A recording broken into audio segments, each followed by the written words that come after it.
एक चतुर पुलिस और एक कंजूस चोर। विराजपुर नामक गांव में रॉकी नाम का एक चोर हुआ करता था। वो बहुत बड़ा निकम्मा था और कंजूस भी था। छोटे मोटे सारे चीजें चोरिया करता था। जेब में 10 रुपए दिखे तो भी उन्हें चुराता था।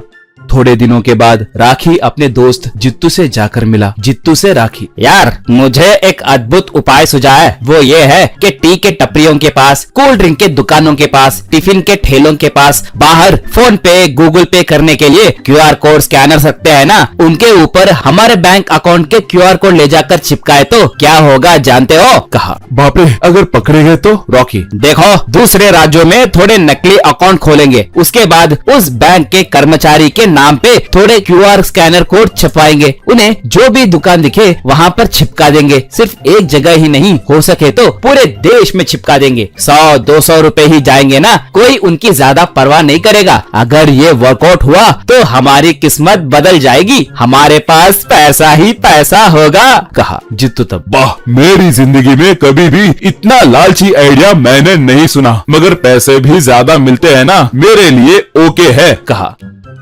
बाद में वो दोनों थोड़े नकली प्रूफ रखकर बैंक अकाउंट खोले।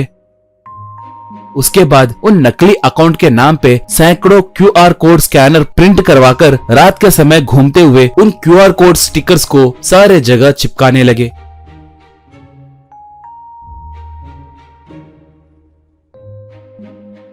उसके बाद सुबह सुबह उन दुकानों के पास जाकर जैसे उन्हें कुछ पता न हो वैसे खड़ा हो जाते थे। दुकान को आकर टी पिए लोग, टिफिन खाए लोग उस क्यूआर कोड स्कैनर को पैसे पेमेंट करते। दुकान वाले उसके अकाउंट में पैसे नहीं गिरे कहकर बोलते तो दोनों झगड़ने लगते। ये देखकर रॉकी जित्तू खूब हंसने लगते।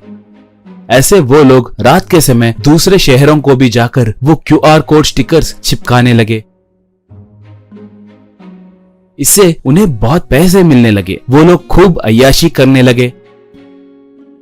ऐसे उनकी जिंदगी भी बदल गई। वो दोनों अब कारों में घूमने लगे। ऐसे थोड़े दिन बीतने के बाद एक बार बैंक मैनेजर उस इलाके के इंस्पेक्टर सत्या को अपने बैंक को बुलाया। उसके बाद उन क्यूआर कोड स्कैनर स्कैम के बारे में पूरी बात बताया। सत्या से मैनेजर, सर, आपको बुलाने का एक खास कारण है। आजकल इस तरह के केस बहुत ज्यादा हो रहे हैं। एक और मजे की बात बताऊं, इसमें के एक बैंक अकाउंट पे आपका भी फोटो है सर। कहते ही सत्या शॉक हो गया। मैनेजर तब, अगर हम इस समस्या को सॉल्व नहीं किए तो पुलिस वाले और बैंक कर्मचारी दोनों संकट में गिर जाएंगे सर। सोशल मीडिया में लोग हमें बहुत खरी खोटी सुनाएंगे। कहा। सत्या तब, सर आप अपना काम कीजिए और हम हमारा काम करेंगे। किसी भी हालत में उन्हें नहीं छोड़ना चाहिए, कहकर चला गया।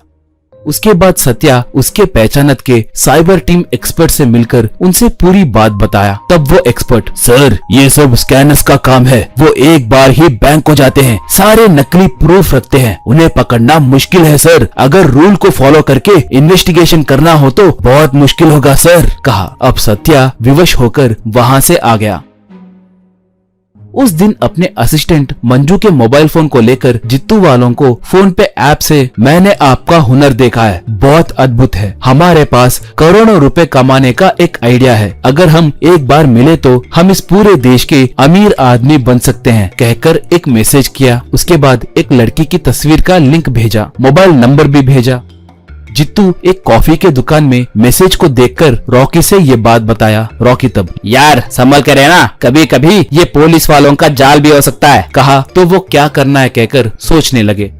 उसके बाद सत्या से असिस्टेंट मंजू, आप भी ना सर, वो बहुत शातिर चोर होंगी सर, सिर्फ एक मैसेज को रिएक्ट होंगी क्या? बोली। सत्या तब, देखो मंजू, लालच के हदें पार करे तो ही कोई ऐसे बेकार 100-200 रुपयों का काम करता है। इसने किया तो ये जरूर साधारण इंसान तो नहीं होगा, इसलिए मैंने तुम्हारा तस्वीर भेजा। अगर वो लाल टपकने वाला हो तो कम से कम लड़की के फोटो को देखकर तो भी हमसे बात करेगा। उतना ही नहीं, कल कॉफी के दुकान में तुम्हें ही उसे पकड़ना है। यूँ कहने लगा तो राखी के मोबाइल में से एक मैसेज रिप्लाई आया। उस मैसेज को देखकर सत्या, ये देखो बकरा फंस गया, कॉफी शॉप को नहीं इस गांव के बाहर मौजूद आम के बगीचे में मिलेगा कह रहा है, चलेंगे क्या? कहा। मंजू मुस्कुराई।